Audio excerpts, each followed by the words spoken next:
Shooters Connection offers products for competition shooters by competition shooters. With over 80 years of combined competition shooting experience, Shooters Connection is staffed by master and grandmaster shooters who live the shooting sports every day. We offer same-day shipping. Shooters Connection also sponsors over 100 of your matches every single year. So when it comes to finding everything you need to compete as a beginner or a seasoned grandmaster, Shooters Connection is the only name you need to know. Online at shootersconnectionstore.com. I gotta turn that countdown off, damn it. Oh, the countdown is killing Jeff. He's trying to get a sneaky intro in here. Welcome back. This is the Hit Factor podcast. We're excited to be back. We got lots to talk about finally, which is great. We apologize for being a little inconsistent with our releases, but Jeff I think he's finished with his Raccoon Crack House rebuild. Yeah? For the most part, yeah. I still have to furnish it, but yeah. All the construction's done. So what we have on board tonight is, one, there's a board meeting that's going on as we're doing this, and there have been a couple. I've just seen some very, very short updates from that. I don't really have a lot of comments other than those updates. But really, we're going to be focusing on IPSC Nationals. All three of us were there. We're all squatted together. We're all staying in the same Airbnb together. And so we're gonna make two episodes out of IPSC Nationals. The first one is gonna be our match. I think everybody here had a pretty solid match, and then the next episode we're gonna talk about the match as far as stages, what we thought of stages, other results in the match, how other people finish, and who shot well, who didn't shoot as well as maybe we thought they were going to. How Brotexon kind of crushed everybody, and so that'll be on the next episode, which I look forward to. Because there's quite a bit to talk about that as well. Yeah. So, just to cue it off, Jeff won Classic. Mm-hmm. We did not back-to-back champ, back-to-back IPSC champion. We did not let Robbie Cernagash win, which is great. That was goal number one coming to this match. We had to have an American win Classic at IPSC Nationals. So that was fantastic. A Slovenian winning the 1911 division is just wrong on so many levels. I've met Robbie or Robert. I'm not sure what she goes by. I think I've met him a couple times, but he seems like a nice guy. Seems like a really nice guy. But yeah, he can't. I'm sorry. Like you're not allowed to win. You're not allowed to win 1911. Well, he was damn close. Look, I don't care how close he was, but he didn't win. Yeah. You're just lucky there weren't two more stages. Oh, yeah. Well, also, did you see the last stage he shot was a stage that I smoked? Like, it was probably one of my best stages for the match as far as, how hard I pushed and it hooked up. What stage number was it? Do you remember? It was the one with the mags in the tool bag. Oh, okay. So our last stage of day 2. Yeah, stage 7. Yeah, 7. Yeah, something like that. Yep. Anyway, I did really well on that one, and I was like, "There's no way he takes that stage from me," because that was his last stage. It was his last stage, and I was watching the scores, and then I saw that he didn't win it, but I was looking today, and he almost did. He shot it faster than I did. He just and he shot less. He shot better points. But he's minor. He had a mic. He had one mic. Yeah, but if he had not had that mic, he would have won. So I mean, he knew last stage he kind of had to go full send, and he did because he did it faster than I did. He smoked it. Yeah, that's so, okay. So let's kind of talk about this. So Jeff's match after Jeff had a killer day 2. He was down. He was down about 20-ish points after day 1. He crushed day 2. His competition didn't do so great day 2, and so then day 3, so let's talk day 3, Jeff. That's Well, maybe we should talk. Okay, I want to talk to Jeff about day 2. Let's talk day 2. This is psychological warfare. I didn't mean to be. I did not mean to be. Let's talk day 2, and then let's talk day 3. Okay, like mentality, like Hey, waking up. What if we start with day 1 and then go day 2, day 3? Well, day 1's not as interesting. Okay. Day 1 is because you said, Jeff, going into day 2, on the drive there, you're like, now I feel the pressure. Day 1, you were like, you just sort of rolled out of bed and went to the match. Yeah, that's how it kind of felt to me. I was like, I just wasn't feeling it. And I even told Jeremy and Brett that when I think we were at the store or something. And I was just like, I'm not feeling it. Yeah. I'm not feeling this match, man. I mean, we'll show up and see what happens, but like, I felt no jitters. I felt no excitement, no aggression, nothing. I was just like, meh. That's so weird. Yeah. And I mean, our first stage was the mop bucket stage. Mm-hmm. And if you think about that bay, that was the bay Western States, where I think you put matching mics, right? Yeah, it was. Yeah. On either side. Yeah, it was. And so it's like, and I don't know if you noticed that, but it's like you're starting off kind of at your low point from the last match. It did cross my mind. Yes, it did. Okay. I was curious about that. I didn't want to ask you at the time because that felt like psychological warfare, but I was thinking about that. Yeah. I was like, oh yeah, this is where I shot a mic on that side and a mic on that side. And now we have basically the same opportunity because there's hardcover facing on either side, and you run down, and there's a Cooper tunnel. You navigate and come out, and 2 pieces of steel. I thought our first stage of the match was very challenging. First stage, like that double stack at the middle that you shot from either the left or the right side. I was like, man, oof. For a first stage. Yeah, for a first stage, it was. I mean, there were lots of other stages that would have been worse as a first stage, but there were no movers, and even the tight no shoot partial was 6 or 7 yards, so it didn't feel like that much of a setup. It felt like a lot further than 6 or 7 yards to me. Was it that close? It was not that close. It was pretty close. It was not 6 or 7 yards. Close. No. I would bet it was at least 10 yards. That was at least a 10 It yard. might have been 10. It was not more than 10. It was at least 10 I think yards. it was less. This is the difference in the dot gun. Like, it was 5 yards away. Yeah. It was 3 yards, guys. This is the difference in a dot gun. I mean, I actually rested my muzzle on the upper part of the card. Yeah, there were swirls from your powder. Yeah, okay, anyway. so day 1, you weren't hyped up. You didn't have a whole lot going. You didn't make any... Yeah. That I remember, there were no like no big mistakes. You didn't load any dummy rounds in your mags. No. Or anything like that. It was just kind of a ho-hum day 1, kind of what I remember for you. Yeah, it was kind of ho-hum. I do remember like mistakes were made and everything, but I didn't walk away from it being like, man, I did some really stupid stuff. It was just like, I just shot. The day ended. I was behind. I mean, that was kind of the gist of day 1. Like, that was it. Yeah, that seemed about right. Did you get worried when you thought you were down like 45 points after day 1? Was that more concerning once when we figured out that I was in there as major instead of minor? I wouldn't say I was really worried. But I definitely felt better when I figured out you were only 20 points. Yeah. And it was kind of a strange format. We shot 8 stages our first day, 5 day 2, and day 3. And so a slight, a plurality of the match points were on day 1. Yeah. Yeah, it was kind of an interesting, kind of weird setup. They kind of forced us through more stages day 1. Day 1 was, oof. Again, we're not trying to get into it too much. Day 1 was exhausting. Like, by the time we walked from stage 18 and got all the way back to stage 1 and 2. Well, we finished shooting after 7 p.m. with the lights on a day that had been 96 degrees. Yeah.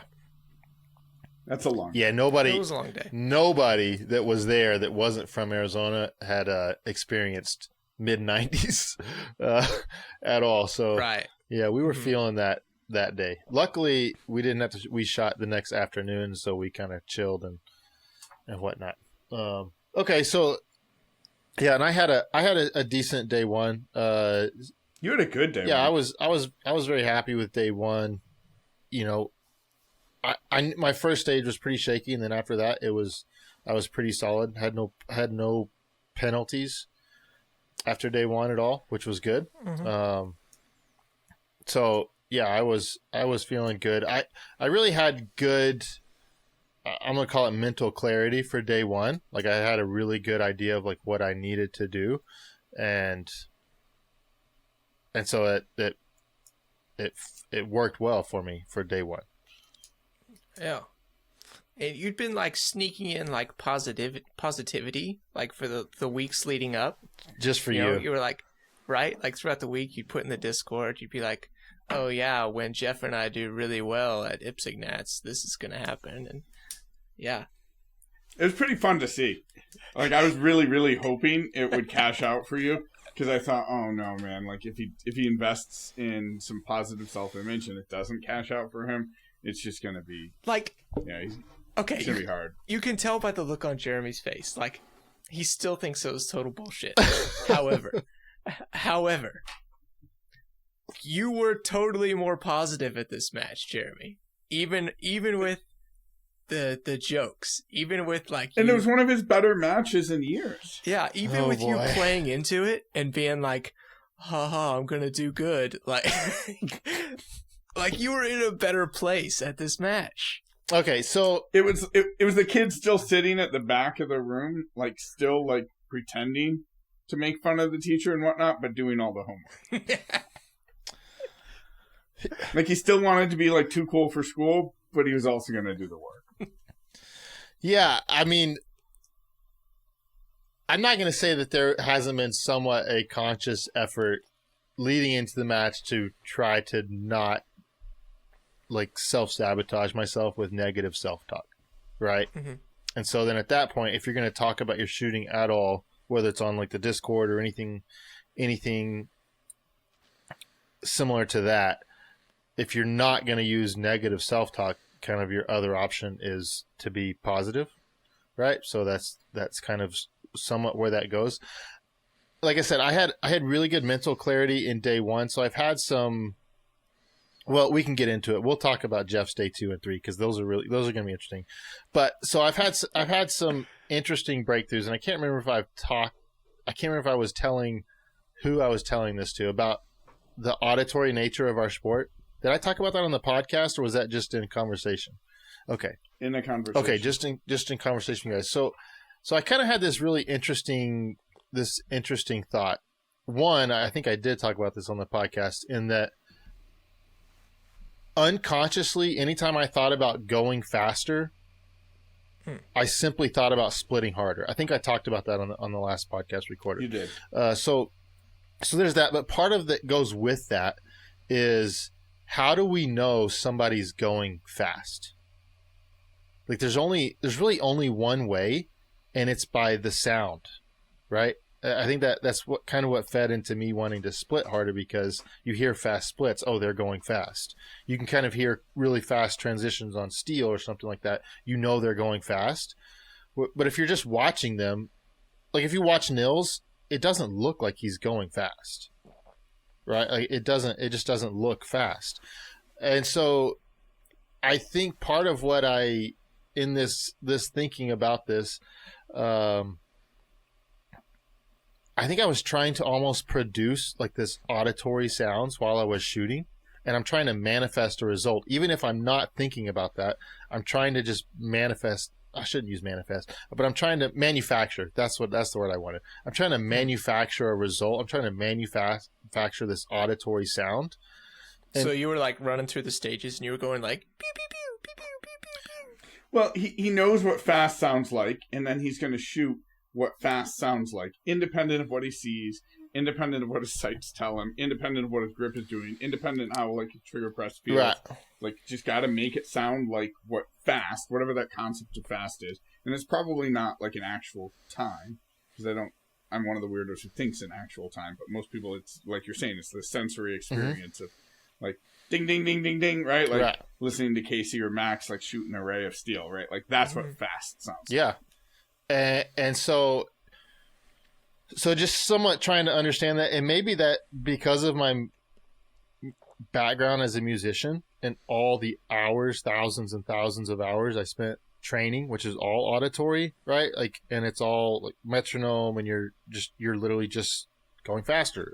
So you can produce those sounds on demand. Yes, right. And so that was somewhat a realization going into this. Okay, I have to ignore that. Like whenever I watch Bob Crow shoot, and I say Bob Crow because we've shot so much together, and he's the guy that, like, he splits hard on like really challenging stuff, and he's still just shooting laser beams. You know, if I try to produce that, if I try to manufacture like that auditory reaction, that speed, it doesn't go well because you're not paying attention to the appropriate things, right? And so I've really tried to figure out where can I put my conscious effort on while I'm shooting. One, I talked about pulling straight back on the trigger. That's a really simple thing. That is one conscious thought during a stage, and the other was really trying to see aggressively. I hate, personally, this may work for other people, I hate being patient with sights. Like, I hate that terminology. For me, to me that just says that just means be slow and wait. And I know that's not how other people perceive that, but for me that's how I perceive that. And so I just mentally, it's like, well, no, I want to be fast. I don't want to wait on anything. I want to be fast. And so it was really this, I'm gonna be aggressively looking for ace, and just trying to do that as fast as I can, and trust that if I do that, I'll have a good match.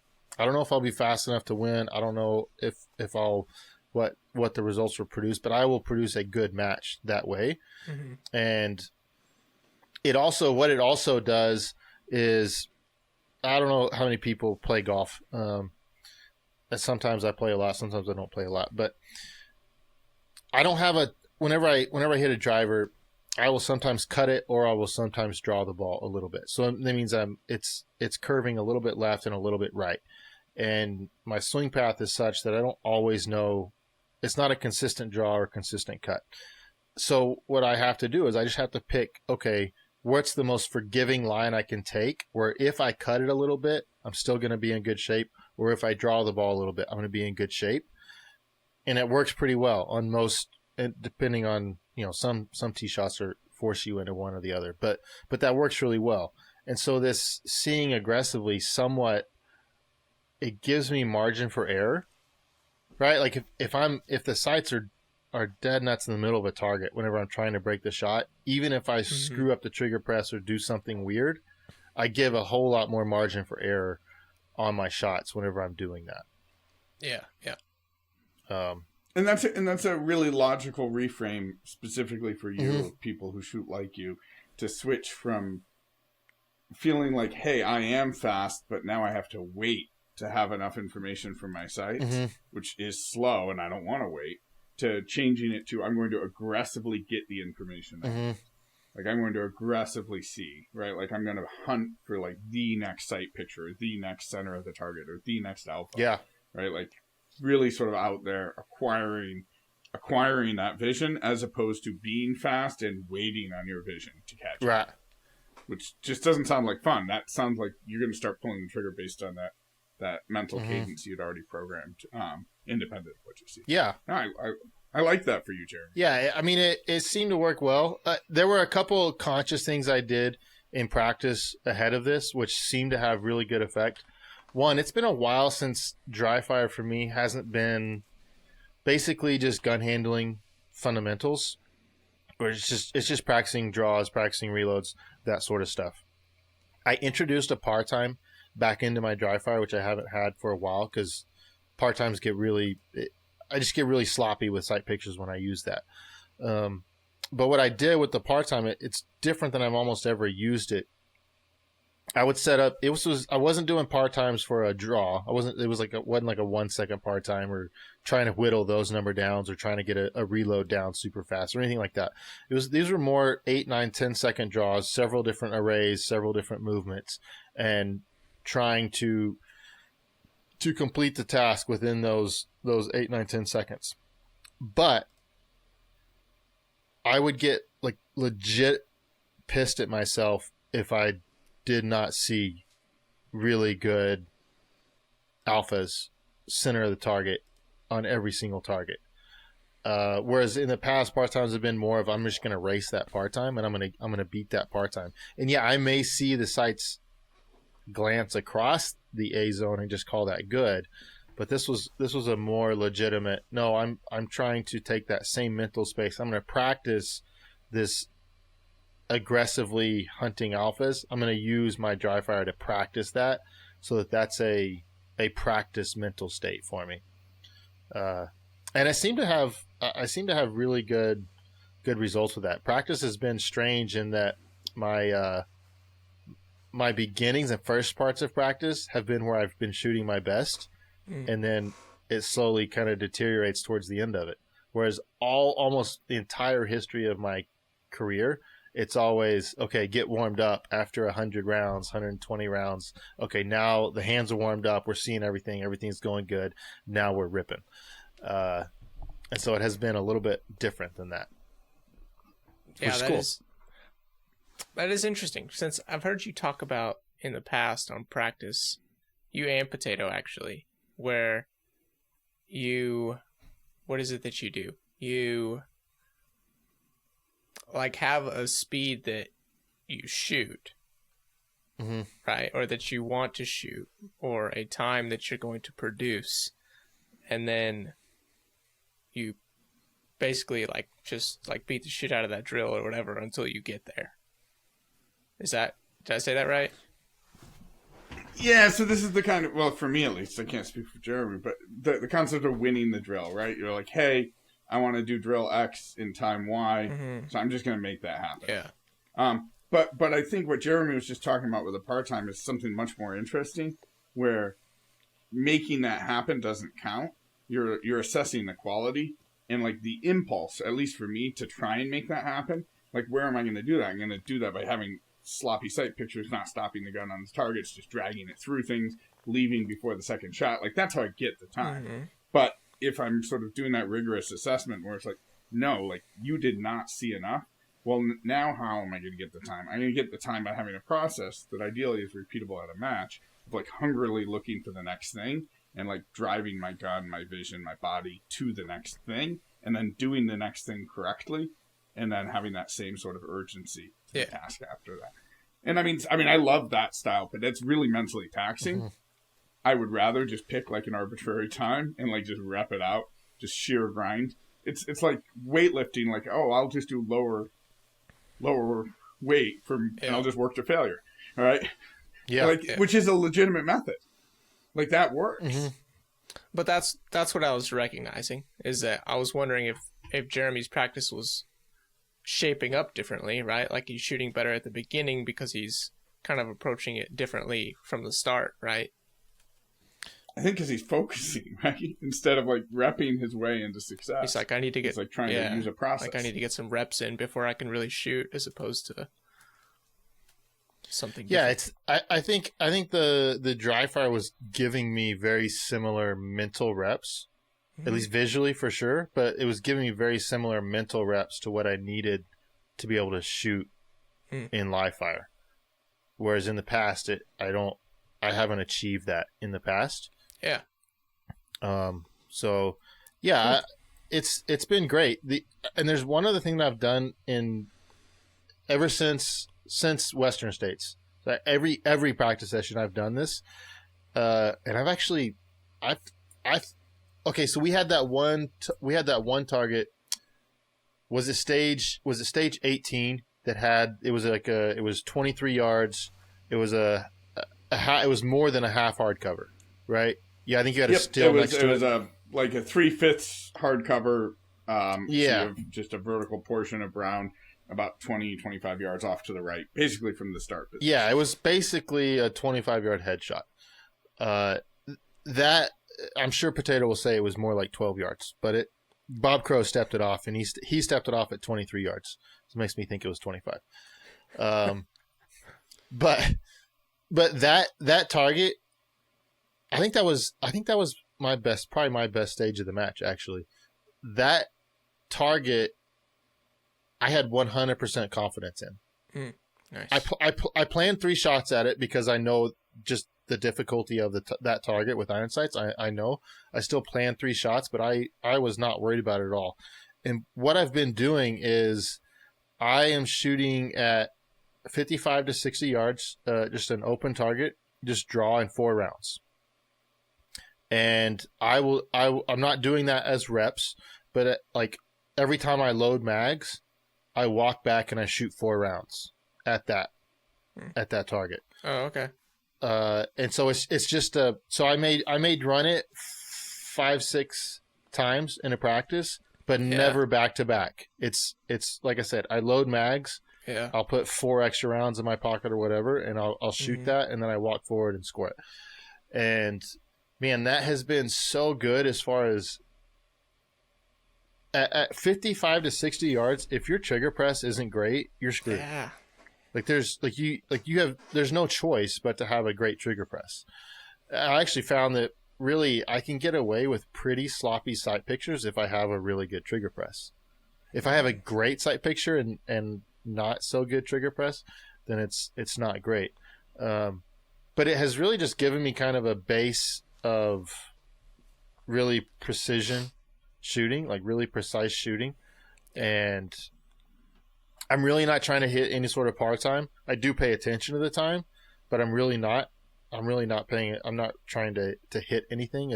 I'm really just trying to collect as many points as I possibly can. Right. And then be aware of how much time it takes you to collect the points at that distance. Right. And then just become okay with it. They're like, that's what that looks like. Shooting alphas at 55 yards, that's what it looks like. It doesn't look like something less than that. Right. Well, and the truth is at that distance, and this is kind of what I'm also kind of coming to be aware of with stages and matches too. Like sometimes we get mad because people beat us on a stage, and we're a second and a half behind, or we're 2 seconds off on a stage, and it's so frustrating. Why are they faster?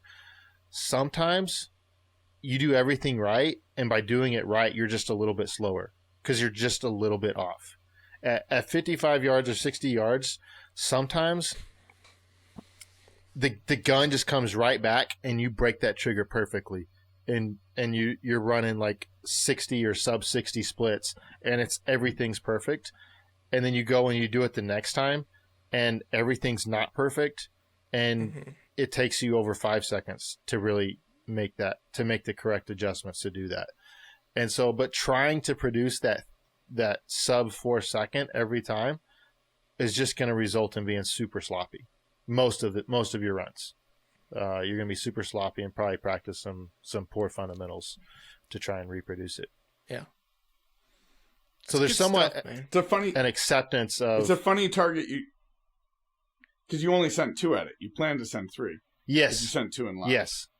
So so I do this a lot. If I have rounds and it's a difficult target, even if say it's a 15-yard tuxedo, I will plan 3 shots, like in my walkthrough and everything, because I want to be prepared to make that makeup shot. Like I want to already have that. And so what that actually does is, so oftentimes when I plan 3 shots, I'll break the first 2 and be like, nope, I don't need to shoot. Like if I have a miss there, I can't do anything better on the 3rd one because those were as good as I can see. So, and then I've done that a lot, but yeah, I often will plan 3 shots if I have rounds on really difficult targets like that. Nice. So that specific target, that dipped hard cover at 25 yards, that's the exact thing that I'd been setting up for the sort of 3-cone Cody drill that I'd been shooting for a couple of weeks leading up to the match, right? It's like come into a position, and then for me specifically, the second shot, what I'm tempted to do is I follow my sights up, and then I drive my sights down, and when I see brown behind them, I pull the trigger. Yep. And I know that, and the solution for me, like with a dot, is to stay target focused, wait for the dot to come back, right? It doesn't take long, but just wait for the dot to come back and shoot. And on that target, so that's the trap. I sent the first one, was a great shot, and then I did that. I followed the dot up because I'm threatened by the target, so I sent the bad one. second one. It was like, that's a bad shot. And so then I just pulled the trigger again and left. And I had a Klingon Charlie on that. Yeah. And it was the second shot. Yeah. My makeup did not touch the target. Right? Yeah. So it's like the second one, it returned just enough. But if that target was another yard, or I had seen a little bit of brown a little bit sooner, it would have burned me. Yeah. And my makeup was not a good makeup because I felt like I've been standing here too long. Mm-hmm. I just threw to like a full-size popper at 18 yards, transitioned this 25-yard hardcover. I've been standing here for a long time. So I had to make up on that, and then when the shaky bridge at the end of the stage, I took a third pass on the swinger, and I think I went Charlie, Charlie, Delta, or something like that. But I think that,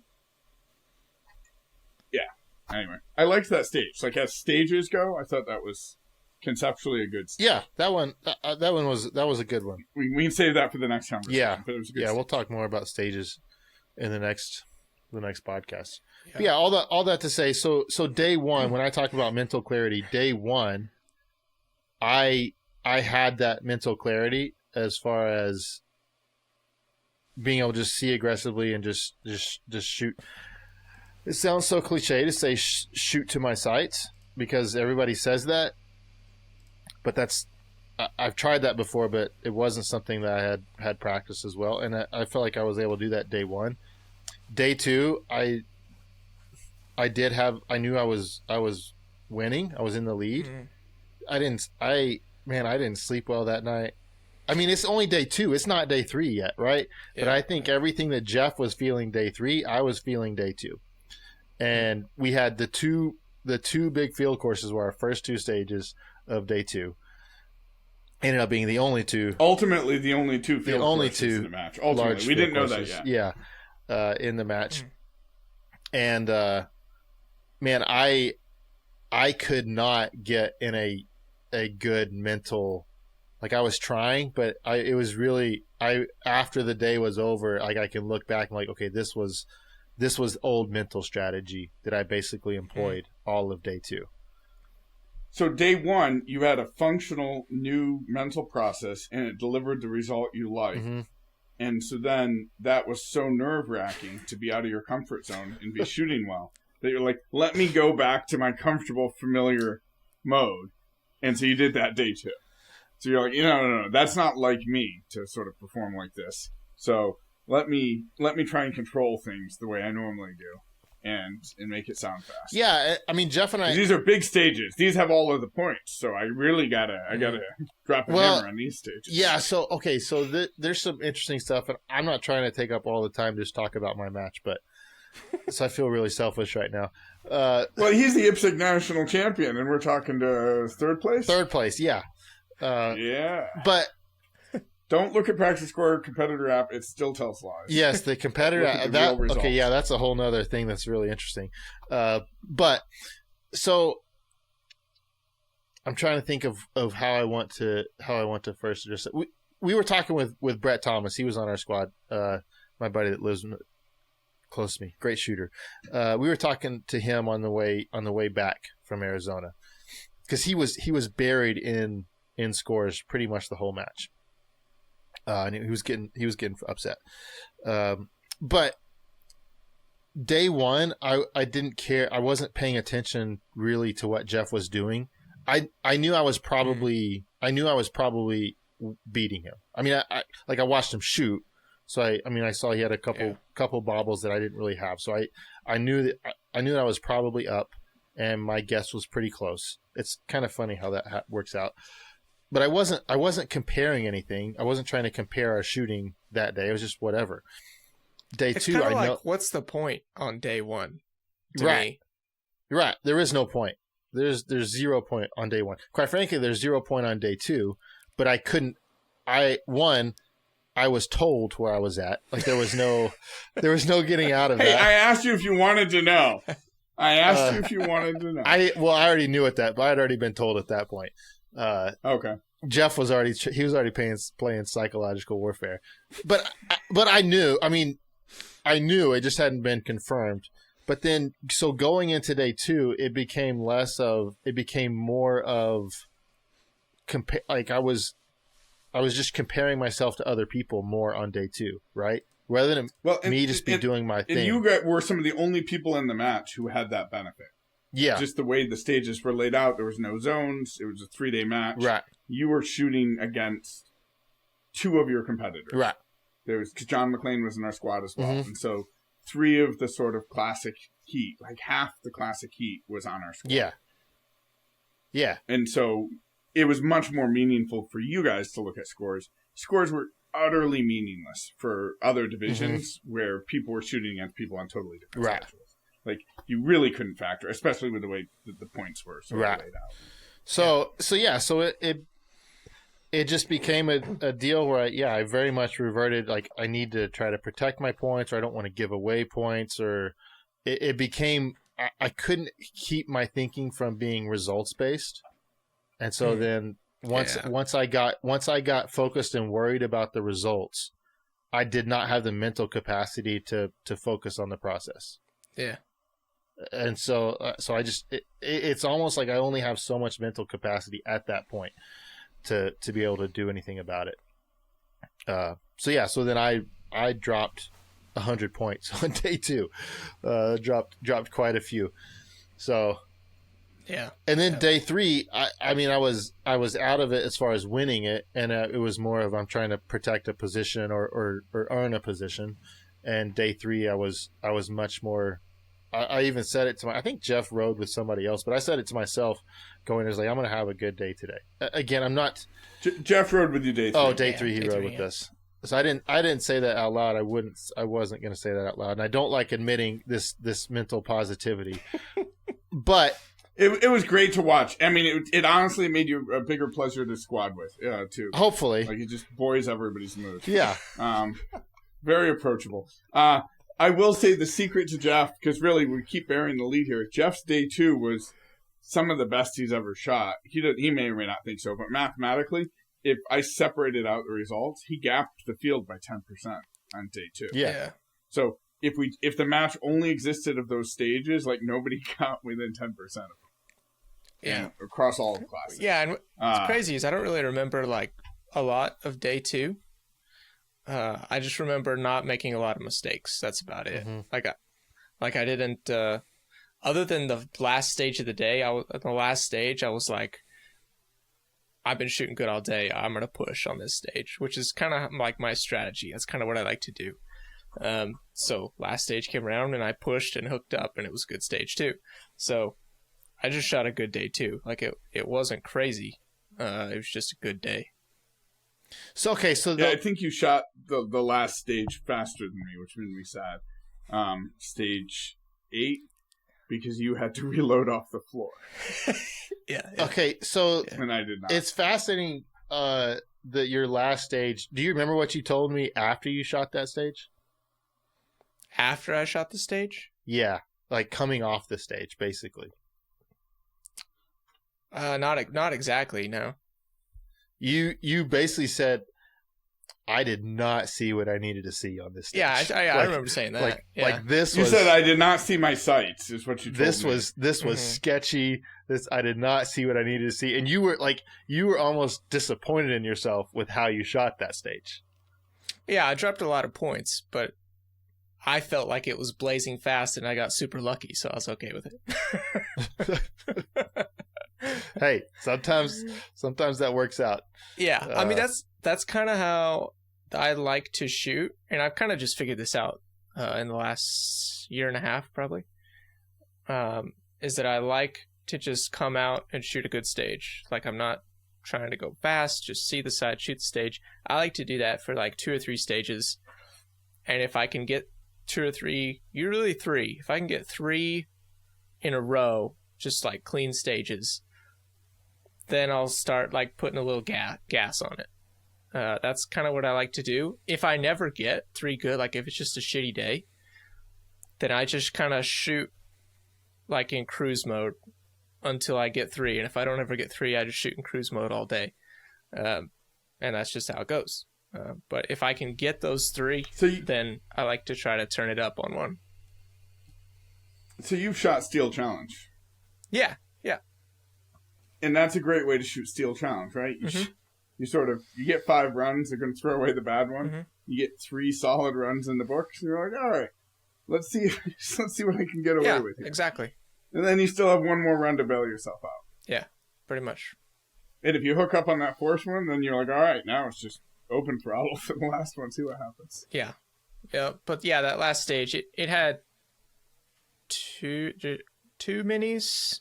Did it have 2 minis and 2 big poppers, right? 2 full-size IPSC poppers from the front through the window, and then 2 minis that you could either take at ports on the side or ports from the back. Yeah. Yeah, so those, yeah, I didn't see much on those minis. It was, you're just like standing there in the middle, and I like barely moved my feet, just like swung over there and looked at them, and it did hook up, and I was thankful that it hooked up, but I did not. And you said see your index abandoned you.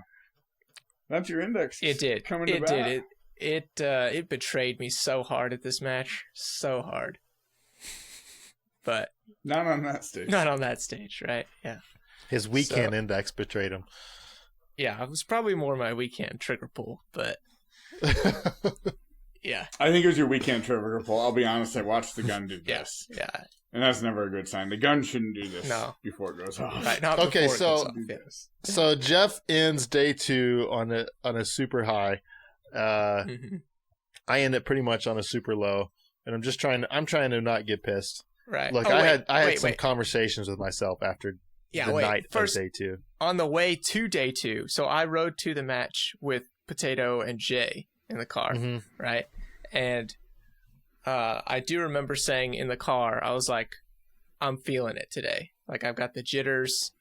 This feels normal. This is how I want to feel going into this day. So, like optimum level of stress. Yeah, like we're gonna get it today. I do remember saying that. So you did. I was feeling better. You absolutely said that, and then you did. Yeah, I was feeling way better on day 2 for sure. Interesting. Yeah. Very interesting. You gotta have the jitters. It's not like I need the jitters to perform. It's like I need the jitters to keep me focused. Yeah, they can do that. Yeah. Or they can do the opposite. They can do that too. Yeah. Well, yeah. End of day 3, the jitters were too much. Okay. So Jeff ends day 2 on an ultimate high. I'm reconsidering all life choices after day 2, and like, do we need to quit? Just pack it up and go home. Go float the Salt River. And so then we enter day 3, and I'm trying to think of what our first stage was. A teeter-totter.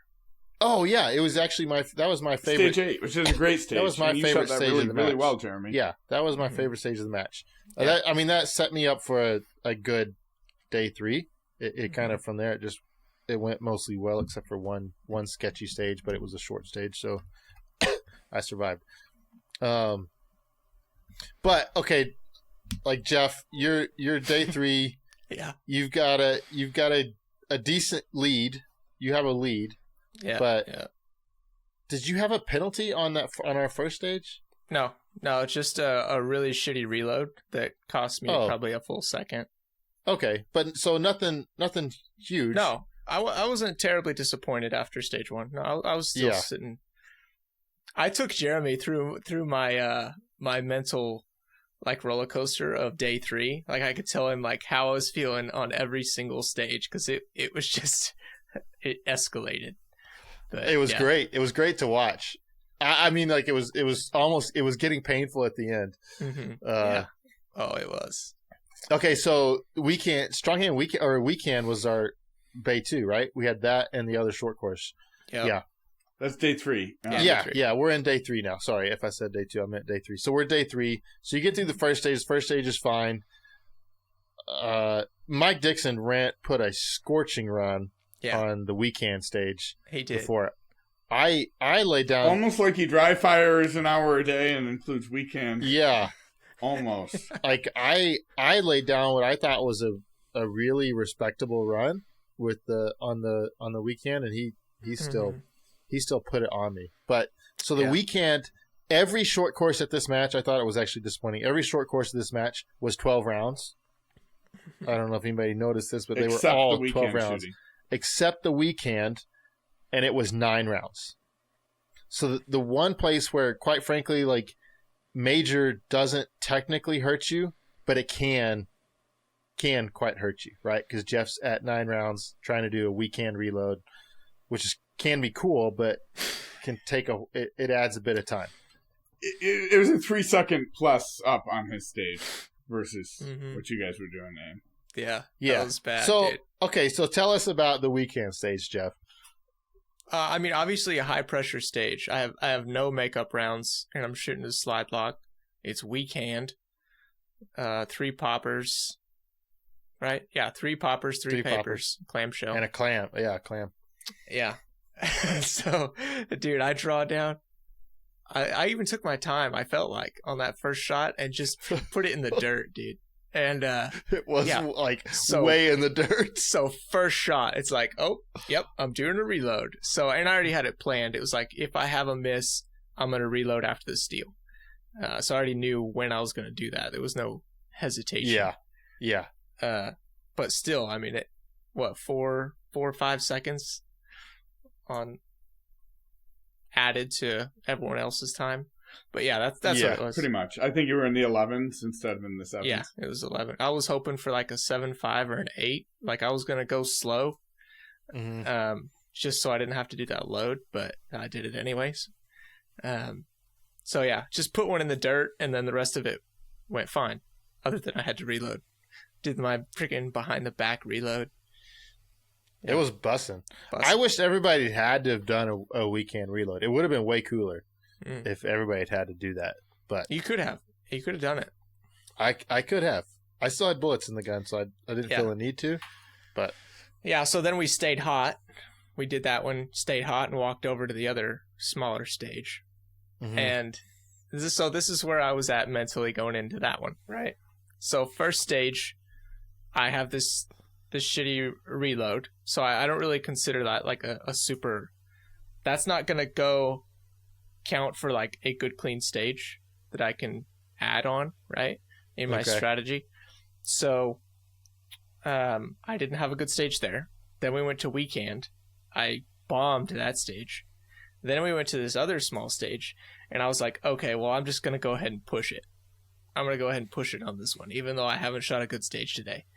And I did that. Rip that Band-Aid off. Oh, dude, it was so bad.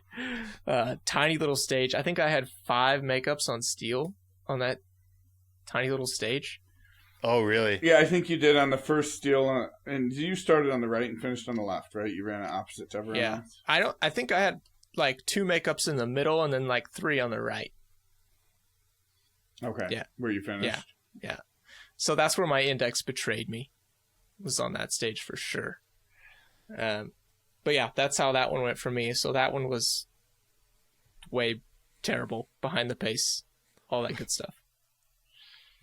And then you go from there to the laying down stage with the movers. Which the bed stage. I shot so well. Like it went executed, saw my sights, good, load, good, finish, and I have a mic in a 1/4 inch into the hardcover on that was heartbreaking on that zebra. On the tuxedo on the and you're going to it. You're going. There's no chance for any sort of extra shots. One, it's 8-round position, and you're going to a mover that's gonna go away. Yeah. So it's kind of bad stage. But you have time on the mover. Stage. That was what that would. That's why that target is a tuxedo. Yeah. It's a tuxedo so that your eyes leave it because you're worried about the bobber before your second shot. Yep.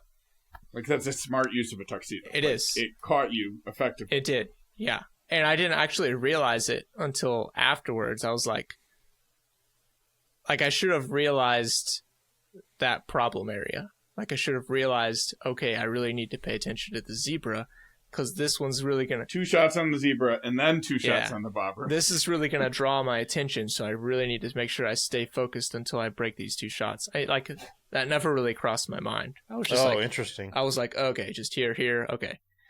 That was where my mind was for that whole stage. Was just, okay. 2 clean side That was pictures. my worst stage of the match. Oh, Was really? that one? Not percentage-wise, just mental execution-wise. Percentage-wise, it was whatever. There was a lot. It was just There was a lot going on there. shambolic. Well, and it's the last 3 positions, 2 ports, and then not really a lean. Mm-hmm. Navigating those was so much dead time if you didn't hit the right spots and figure out how to connect those ports. And you could see like the top shooters did that, and then other people did not.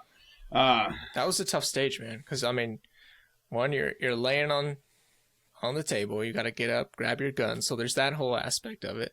Then you got no, all I'm thinking about is the mags I'm going to knock off the back of my belt, which I did. Yeah. And then you got the door with the 2 movers and the zebra. And then you finish in a super positional area where you got to hit these positions to see everything efficiently. So, I mean, it was a really tough stage to do well.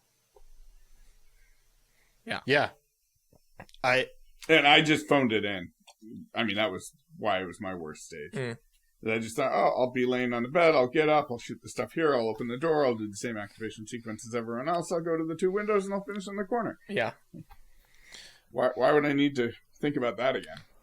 Yeah, when you do have an activator sequence that's like cut and dry, like everybody's going to do it this way, I will forget to think about things. I'll just be like, okay, everybody's doing it this way. Yeah, exactly. I was like, I open the door, I shoot the other target, I shoot the max trap, shoot the tuxedo, I shoot the bobber on the second presentation. And so it's sort of decided for me. But just because the plan is decided doesn't mean the execution is free, right? Like even when the plan is obvious, the execution isn't free. And on day 3, I forgot that a lot. Yeah. I mean, this sounds bad since Jeff talked about how hard a stage it was. I shot the stage great. I was really happy with how I shot it. You slayed on that stage. That was one of your best stages of the match. You said the shaky bridge one was, but I think the bed stage may have been like the level of execution was just a great stage. It was good. Yeah, Paul Clark Jr. got me by like 1.5% on that one, but this was our second to last stage of the match. This was where I actually started looking at scores. Like I wanted to know scores because I wanted to know, okay, what are the gaps? Can I catch the person in front of me? Or is the person behind me way closer and I need to try to just shoot clean? And it was really more, for me, it was really, okay, just hit the gas. Let's see if we can catch Junior on it. And I will say the only thing, I don't like that laying down deal.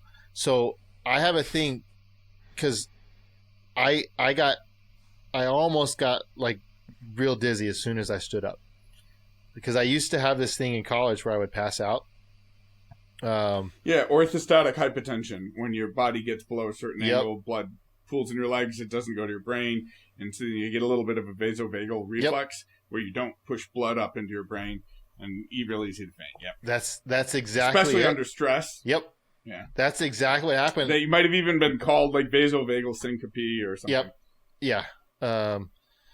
Cardiogenic syncope is what they called it for me, but same thing. Okay. But yeah, when I first stood up, and one, you're looking at the sky even though your eyes were closed the whole time, but you're still getting that through your eyelids. It's bright. It's super bright, but it took a while for my eyes to start registering that they're open.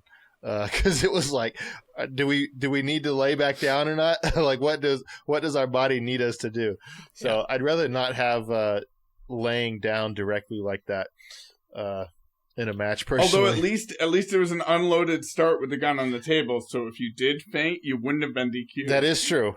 Your stage time would have been bad, but you wouldn't have been DQ'd. That is true. I wonder what they would do if somebody passed out on a stage. Would they let them? I think we still got to give them the 2 minutes, right? Yeah, you just wait. You just wait. they're sitting on the ground bleeding because they like. Well, they and if we stop you get a reshoot, right? That's right. Oh yeah. Hopefully, like I'm not done. I was gonna wake up. Yeah, exactly. Why'd you stop me? Yeah. So Jeff. Okay, so you're like you shoot that stage. It probably had to feel you finished the stage and you were probably feeling this was great. And then you get the scores and you're like, this is not great.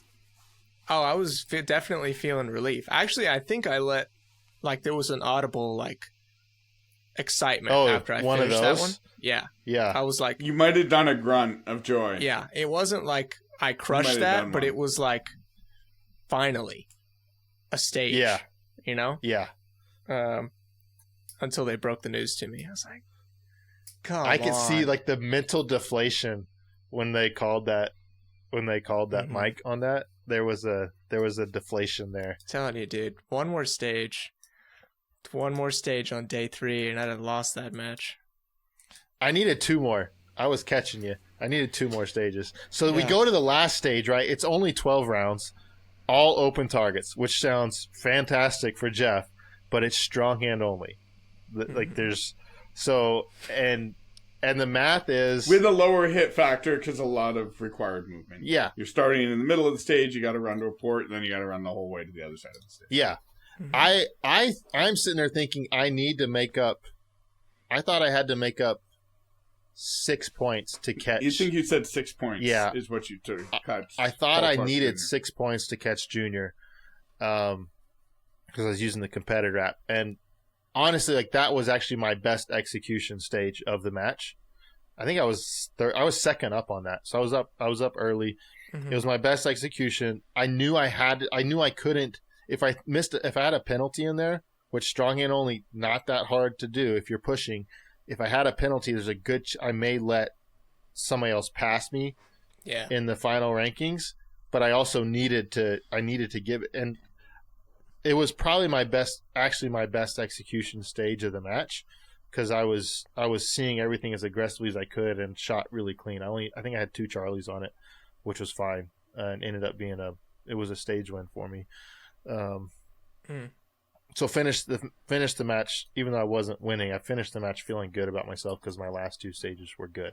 Yeah. It's interesting because before Jeff talks about his stage, I feel like Jeff and I left this match feeling different about our shooting, even though he won. So he won, but he's feeling kind of like he's on a downward slide. Yeah. And like you did not win, and you're like, man. It's like this weird. I'm poised for success. Yeah, it's this weird recency bias in the most recent thing that I'd shot in competition was good, was a stage win, and Jeff's most recent ones were not his best.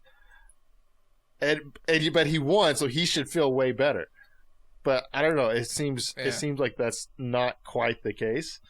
I mean, how I feel about my shooting is kind of untouched after this match, because I still feel I shot this match relatively unprepared. So yeah, I don't really feel. I'm not feeling bad about my shooting whatsoever. However, shooting that day wrecked me. Wrecked me, dude. I was freaking shaking on that last stage. And honestly, it really helps me to have people like you guys at the stage that I can, like, I don't have to think. I can just walk up and be like, what do I need to do on this stage? And you can be like, you need to make 40 of the 60 points or whatever it was. And you needed to be over 80%. Yeah. I really like metrics like that. Like I've done it a few matches. I like shooting with Bob because even though it's totally arbitrary, I can walk up to Bob and be like, Bob, how many Charlies can I drop on this stage? And he'll be like, 3. Like, okay. And I'll walk away. And then I like shooting with Henning because one time Henning and I basically played golf for a match. And it was like we set a Charlie par for each stage. And that was really fun. I liked that. I can just be like, okay, Henning, what's the par? And he'll be like 4. I'm like, okay. And it just kind of gives me something to focus on. And so I like going up, Potato, what do I need to shoot on this one? 85%. Okay. And just walking away and just like, focusing in. But yeah, I was petrified going into that stage. I was like, dear God, don't get a penalty. And I shot so deliberate on that stage. Yeah. And it came out all right, but barely. Would I have lost the match if they hadn't thrown that stage out? 16? Yeah. It depends. We don't know how everybody else would have shot it. Not everyone in the match shot it. So 1/3 of the flights didn't shoot it. But I thought Cernicage, he had shot it, hadn't he? I thought he shot it. I can't remember. I think he had, but I didn't see what y'all's two scores were. On I would stage. be curious on that. I thought you had a stage win on it, though. I mean, I shot it good. I didn't have a screw up on it, but No, I think you were winning that stage, Jeff, before it was. I might have a screenshot. I think I tried to take pictures of stage results in that before it got thrown out. But anyway, It hung around for a day. that's how my day ended. It was like, it started up here and it just teeter-tottered down until I was just, knees were about to buckle and I could barely breathe on the last one. So Mom's spaghetti. It would have been interesting to see if you had dropped down to where you were tied on going, like you didn't have a lead on that last stage, Brutal. and if you needed to make something, you had to produce. Could you have dug in and been like, I gotta win? I think it would have. It would have helped how much him a lot. better it would have been if I would have lost the lead like 3 stages. Right. From the If end. you had to win as opposed to not Yes. lose, like not losing is terrible. Oh man, Like this is way off on the side, but in the professional sports I followed, the teams that set out not to lose, like they try and protect the 1-0 lead in soccer, it doesn't work. Yeah. Like at the top level, it's never worked. Like that's how you lose 2-1. Yeah, and trying to produce an 80% Because then run. once they tie, you're now still in this defensive mindset, and you've lost like the aggression that got you the good result to begin with. Yeah, it's hard, dude. It's so hard. And I feel like trying to produce an 80% run was almost harder than what I was trying to do. Like I was trying to win by 10%. I feel like trying to produce an 80% is worse because you're shooting more conservatively because you don't need to take the risk of going fast. But by going conservative, you have no risk for you have no room for error for a mistake. Yeah. Right? It's like what if I shoot slow and deliberate and then I still make a mistake? Yeah. Well, now you've just lost the time that you've spent. Yep. Yeah. Okay, so and man, I can't believe this has gone this long just talking about our stuff. I mean, I can, but I mean, Potato, this is the best match you've had in quite some time, especially for a large event with an elite field, yeah? Yeah, I mean, not at the level of performance, like at the level of number at the end, yeah, but not at the level of performance. So, I mean, there's like some stochastic elements in this match that kind of blur where the numbers shake, and I did like percent change for a lot of competitors, and a lot of people shot better than they normally shoot, which tells me like there was some weird compression. So I'm not gonna feel too proud about that, and why would somebody feel proud about finishing the mid-80s anyway? I will say I had a couple of really, really good things that I loved that last stage on day 2, and my day 2 was like Jeremy's day 2. I wasn't trying to protect anything, but I just never got going. I was first shooter up on a big field course. I never physically walked it because there's 13 people on our squad. I never hit all the corners on the stage. It's got a sliding swinger, which honestly, the sliding swinger wasn't that big of an issue. Hitting all the positions was. There was a front position. Again, when we talk about the stages, we can talk about it. It was a good stage, like at the level of stage design. Had a lot of complexity, a lot of depth. But I never physically walked it. So I shot it on, this is day 2, our first stage. I shot it finding spots and targets as a fully conscious exercise, like navigating a new city, right? Like looking for street signs, and that's a terrible one, right? Like that's how you run over pedestrians. And so I was 5 seconds off my mental pace, and I was 9 seconds off the winning pace on that stage. Yeah, just by being sort of so conscious. So anyway, so my day 2 was like Jeremy's day 2, and again, it doesn't show up in penalties. My only mics in the match were on a kind of unreasonable swinger on day 1. Other than that, I didn't shoot penalties in the match. No shoots, no other mics. I had a procedural because I have bad table manners and I struggle to set things down gently. That was at the end of day 1. But no, I had some good performances. So that stage that we finished on day 2 with the tool bag and where Jeff just decided to swing for it, that was probably my best stage in the match. Again, not percentage-wise, I think it was 88% on it. But I did the things I wanted to do, and then when I made a mistake, I sent a makeup on hardcover in one of the ports. I had the presence of mind, like after sending that makeup, because I was shooting to 14. It's 15 round division and accuracy. So shooting to 14, I make this makeup, and I'm like, all right, I just now change of plans. I'm running around a little wall. Like I was going to enter paper, steel, and then enter paper, steel in the last position. So I enter paper, steel in the first position. The other position, like I'm going to enter on the steel. Because if I have to send another makeup and I run dry, I want to have at least put one hole on all the paper, right? Like I don't want to get the extra penalty. Yeah. Because I'm not going to stand here and reload. Yeah. In this port to pick up one shot. Right. So, but I would if it was one piece of steel that I haven't shot at. So anyway, like in that like sort of split second as I ran around the corner, my brain changed the plan, and then I had this beautiful, again, to me, this beautiful entry onto that steel where I just like came into the port, my gun just floated right onto the piece of steel I wanted to shoot. It's like pop. And then kind of zippered on this little stack. And the second shot, my last shot, cut into the no-shoot. Like I over-returned the gun slightly. But it didn't score as a no-shoot. It was just above the perf. Nice. I tried to get them to overlay it, but they wouldn't. Of course you did. They just gave me the 2 alpha. But it was... I liked that. I liked how I shot that stage. I liked how I shot some other stages. There was a couple stages that, again, for me, it's like I shot them really well.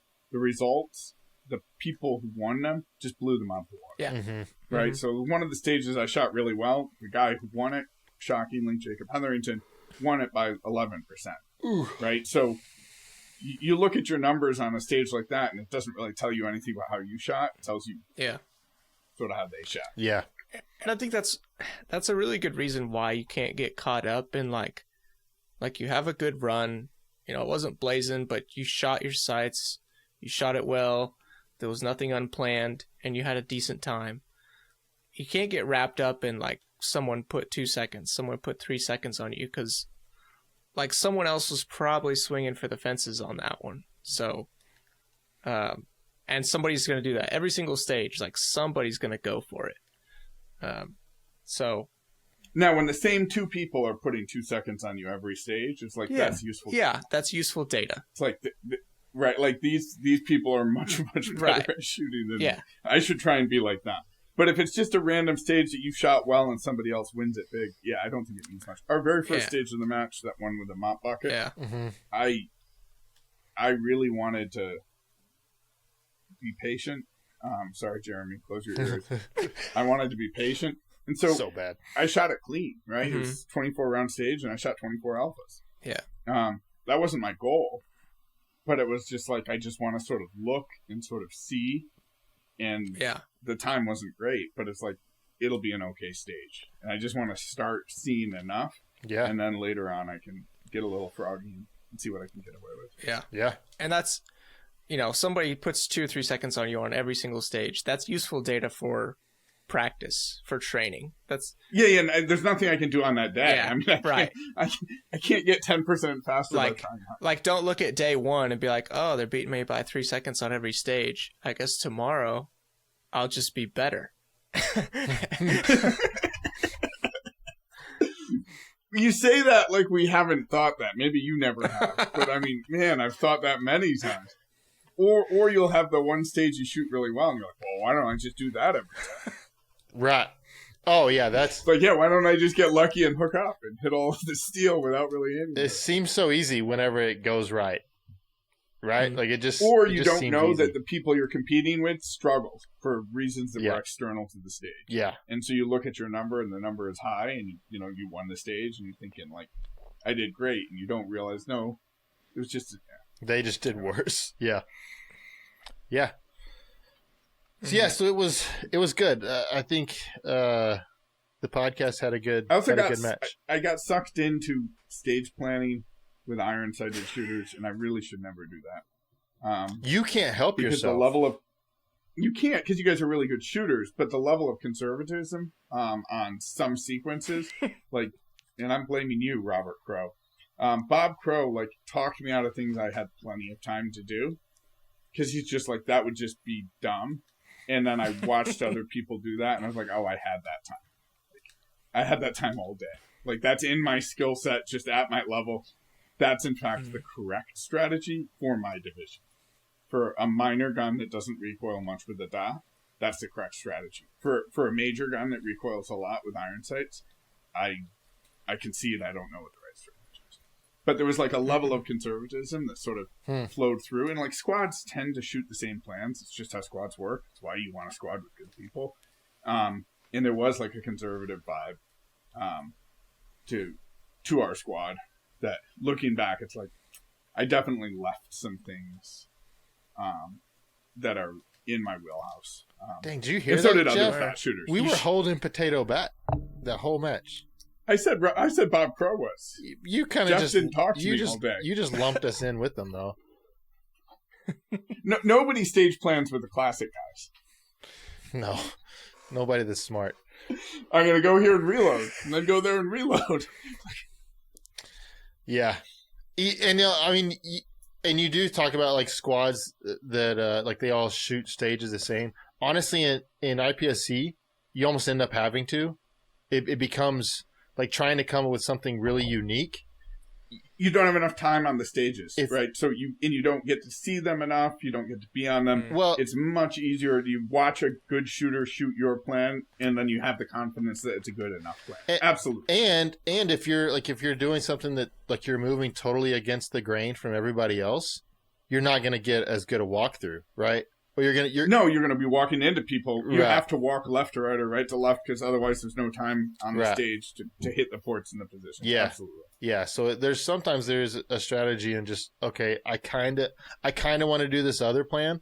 Everybody else is walking it this way. I'm just going to do that just so that I can get, because you're really just trying to get. I want two good walkthroughs, right? Like that's what you're hoping for in IPSC. I'm going to get two good walkthroughs, and sometimes that means not doing it how you think you want to do it, and doing it how everybody else is, just so you can get those two walkthroughs in. Yeah, we'll talk about that more on the next podcast. This has been a good one. Potato, thanks for coming on. Thanks. Congratulations, Jeff, on another IPSC Nationals. Don't get used to it. You're not getting the next one. I like it. I like it in terms of your world shoot qualification that is wrapped up. Right. This next Handgun Nationals is a bonus match, so I expect you'll be shooting it in limited. I'll be optics. shooting single stack.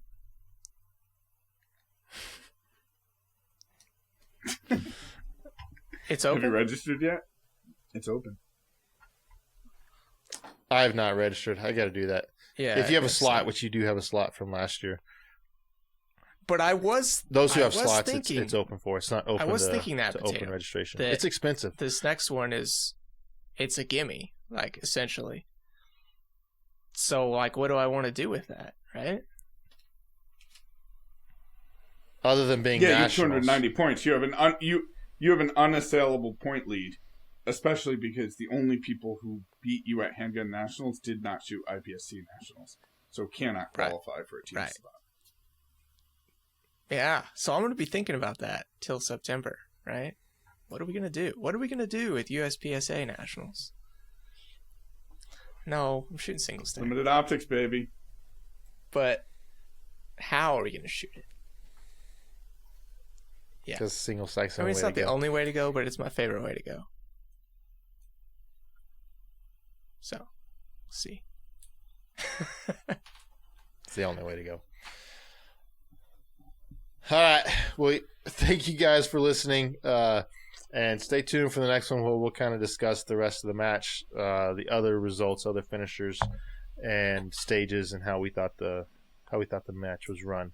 So, Thanks for listening. We'll catch you on the next one.